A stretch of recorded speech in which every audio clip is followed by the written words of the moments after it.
gerçekten güçlü, bir o kadar da hareketli bir sesi geliyor ki inanıyorum ki onu sahneye aldığımızda sizler yerinizde oturamayacaksınız. Kim geliyor? Sebahattin Şener geliyor. Alkışlarımızla Sebahattin Şener.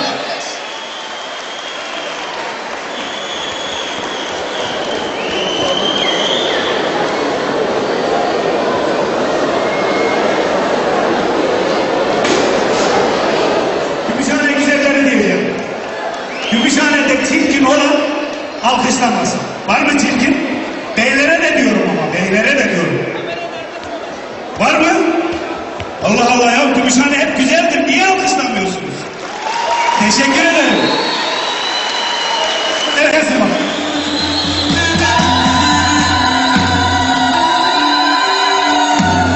Allah'ım.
Gel gelin güzeller, gel gelin güzeller.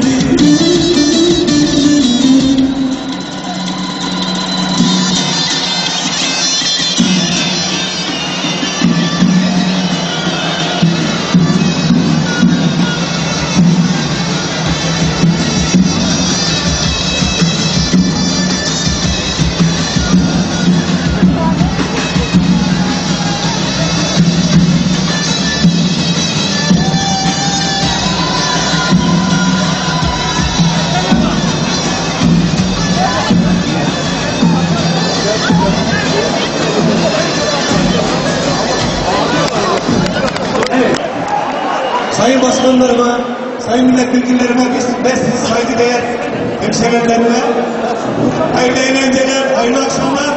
Daha nice 92. yıllar kutlamayı. Eski ve yeni milletvekillerime, sayın belediye başkanlarıma, sayın sivil toplum başkanlarına, dernek üyelerine, yöneticilerine, hepinizden saygı ve sevgiler sunuyorum.